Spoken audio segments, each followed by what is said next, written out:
अस्सलाम वालेकुम, this is Usman Ahmad और आप देख रहे हैं हम न्यूज़ का डिजिटल प्लेटफॉर्म। मेरा आज का व्लॉग अमेरिका और चीन के ताल्लुकात के मुताल्लिक है, जो गुज़िश्ता ज़माने से अरसे से हम सुनते चले आ रहे हैं कि जी आपस में तनाज़ात हैं, आपस में दुश्मनियाँ हैं एंड सो फोर्थ, और एक इंटरनेशनल ब्लॉक की जो वॉर है उसकी भी हम बात सुनते आए हैं कि जी चीन का एक अलहदा ब्लॉक है, रूस का अलहदा, अमेरिका का एक अलहदा, चीन और रूस का एक यकजा ब्लॉक है। अब चीन और अमेरिका के दरमियान ताल्लुकात में कोशिश की जा रही है कि ये ताल्लुकात करीब आएँ, एक दूसरे से दोस्ती की राह हमवार हो। हालिया दिनों में हमने देखा है कि अमरीकी हुक्काम ने बीजिंग का दौरा भी किया है, लेकिन अभी भी इस वक्त जो है ना चीन और अमरीका के दरमियान एक मुनफरिद वॉर छिड़ने का अंदेशा है, जिसको चिप वॉर का नाम क्या दिया जा रहा है। और इस बारे में कहा जा रहा है कि आइंदा महीने यानी अगस्त से कुछ ऐसे इकदाम सामने आ रहे हैं जिससे इस वॉर या इस लड़ाई में मज़ीद तेज़ी आएगी। तफसीलात इसकी कुछ इस तरह हैं कि चीन ने जो है ना अभी हालिया दिनों में चंद हफ्तों कबल ही कुछ धातें हैं जिसको गीलियम और जर्मेनियम का नाम दिया गया है। इन धातों की बरामद पे जो है वो सख्त पाबंदी लगाई जा रही है। अगले महीने से ये पाबंदी लगाई दी जाएगी और ये इन धातों की बरामद के लिए खुसूसी लाइसेंस लेने की ज़रूरत तक पैदा हो जाएगी। ये धाते का जो इस्तेमाल है उसके बारे में अगर मैं आपको बताऊं तो इन धातों से सेमीकंडक्टर्स, मवासलाती आलात और मिसाइल सिस्टम में इनका इस्तेमाल किया जाता है। और चीन की वजारत तिजारत ने इस बारे में सिर्फ इतना बयान जारी किया है कि इन धातों से मुताल्लिक, बरामद से मुताल्लिक जो पाबंदी लगाई जा रही है उसके पीछे कौमी सलामती के मफाद जुड़े हुए हैं। यानी चीन ने तफसीलात देने से गुरेज किया है, सिर्फ इतना बताया कि इन धातों की पाबंदी, इन धातों की बरामद पर पाबंदी इसलिए सख्त की जाती है या इनकी बरामद इसलिए सख्त की जा रही है क्योंकि ये ताल्लुक जो है कौमी सलामती के मामलों से जुड़ गया है। अच्छा, ये इसको भी बेसिकली चीन का एक जवाब, रद्द अमल का एक इकदाम के तौर पे कहा जा रहा है, क्योंकि गुज़िश्ता चंद माह पहले अमेरिका ने भी कुछ ऐसे इकदाम उठाए थे जिनमें जो जदीद माइक्रो प्रोसेसर्स थे उनमें जो है ना चीनी रसाई को महदूद बनाने की कोशिश की गई थी। और इसके बाद चीन के इस इकदाम को एक जवाबी इकदाम के तौर पे देखा जा रहा है। अब सेमीकंडक्टर की जो सनत है ये बेसिकली इससे मोबाइल फ़ोन के लिए ये इस्तेमाल किए जाते हैं, फ़ौजी आलात के लिए इन आलात का इस्तेमाल किया जाता है, फ़ौजी जो इस्तेमाल है उसके लिए ये आलात इस्तेमाल होते हैं। और इसके अलावा मुख्तलिफ़ किस्म के सामान तैयार किए जाते हैं जो चीन और अमेरिका के दरमियान अब ये तनाज़े का एक मरकज़ बनता हुआ दिख रहा है। अगर अमेरिका चीन की टेक्नोलॉजी तक रसाई को महदूद करने के लिए इकदाम कर रहा है तो जिसके बारे में वो अमेरिका ये समझता है कि उसे फौजी, चीन जो है इन मामलात को फौजी मकासद के लिए इस्तेमाल कर सकता है। इस टेक्नोलॉजी में सुपर कंप्यूटिंग और मसनूई ज़हानत में इस्तेमाल होने वाली चिप्स भी शामिल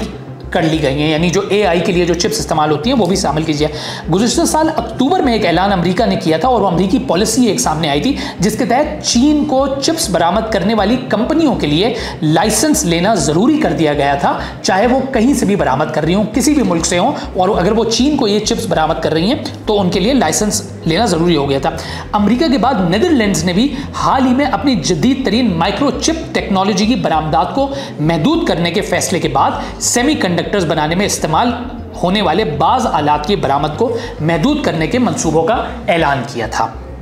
नीदरलैंड्स के बाद जापान ने भी चीन को मखसूस कंप्यूटर चिप तैयार करने वाले आलात की बरामद को महदूद करने का इरादा जाहिर किया है। इस मुताबिक चीनी मीडिया की राय अगर हम ये बताएं, चीनी मीडिया में जो कुछ रिपोर्ट हो रहा है तो ये बताया जा रहा है कि अमेरिका अपनी इजारादारी को बरकरार रखने के लिए बरामदात को कंट्रोल करने के इकदाम का गलत इस्तेमाल कर रहा है और चिप वॉर शुरू करके आलमी सतह पर रसद के निज़ाम में रुकावट पैदा की जा रही है। ये एक पूरा मुकम्मल तनाज़ा है। अब चीन जो है, ये जो धातें जो चीन तैयार करता है वो तैयार करने वाला सबसे बड़ा मुल्क है चीन जो है। इस हैसियत में चीन के ताज़ा इक़दाम को जो मैंने आपको बताया है कि जर्मेनियम और गीलियम पर जो चीन ने बरामद पर जो पाबंदी या सख्ती की जा रही है, इस ताज़ा इक़दाम को आलमी सतह पर चिप की तैयारी और तस्सील पर भी काफ़ी उसके असर जो है वो पड़ सकता है। अच्छा, इसके अलावा जनूबी कोरिया की वजारत सनत ने भी एक बयान जारी किया था और उनके मुतालिक चीन के इस इक़दाम को कलील मुद्दती महदूद असर पड़ेगा, ये जनूबी कोरिया की ये राय है। लेकिन जो बढ़ती हुई कशीदगी है उसको देखते हुए ताइवान की एक चिप साज कंपनी है जो कि कहते हैं कि सेमीकंडक्टर मैन्युफैक्चरिंग कंपनी बनाने वाली सबसे बड़ी कंपनी उसको कहा जाता है, दुनिया की सबसे बड़ी चिप साज कंपनी कहा जाता है। उनके जो बानी है मोरिस चोंग, उनके मुताबिक ये आलमगीरियत की एक से मामला जो है वो पीछे हटता चला जा रहा है, पीछे हट रहे हैं लोग और ये एक नई तारीफ जो है ना वो पेश की जा रही है।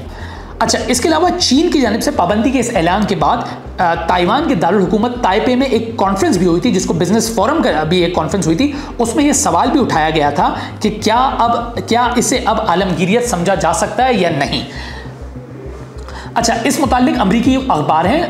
वॉल स्ट्रीट जर्नल, उनकी भी एक रिपोर्ट सामने आई है जिसमें यह हवाला दिया गया है कि बाइडेन इंतजामिया भी चीनी कंपनियों के लिए अमरीकी क्लाउड कंप्यूटिंग सिस्टम तक रसाई को महदूद करने की तैयारी कर रहा है। इससे यह होगा, अखबार ये बताता है कि अगर नया ज़ाब्ता अपनाया गया तो अमरीकी क्लाउड सर्विस फराहम करने वाली कंपनियां अमेजॉन और माइक्रोसॉफ्ट को चीनी सार्फिन को मसनूई जहानत की जदीद चिप्स इस्तेमाल, मसनूई जहानत आर्टिफिशियल इंटेलिजेंस जिसको उर्फ़ आम में AI भी कहा जाता है, वो इस्तेमाल की जदीद चिप्स जो हैं उसको इस्तेमाल करने वाली क्लाउड कंप्यूटिंग खिदमात जो हैं वो फराहम करने से पहले मुमकिना तौर पर अमरीकी हुकूमत से इजाज़त लेने की ज़रूरत होगी। यानी अमेजॉन या माइक्रोसॉफ्ट अगर चीन को किसी किस्म की कोई मदद फराहम कर रहा होगा आर्टिफिशियल इंटेलिजेंस के लिए, तो उसको अमरीकी हुकूमत से पहले इजाज़त लेने की ज़रूरत होगी। यानी ये वो माहौल है जिसकी बुनियाद पर कहा जा रहा है कि अमरीका और चीन एक दूसरे के दोबारा आमने सामने आ खड़े हुए हैं और अब एक नई चिप वॉर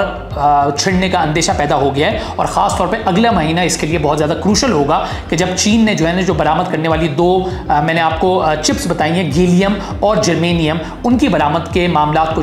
उस पर पाबंदियां लगाई जा रही हैं और उसको सख्त बनाया जा रहा है।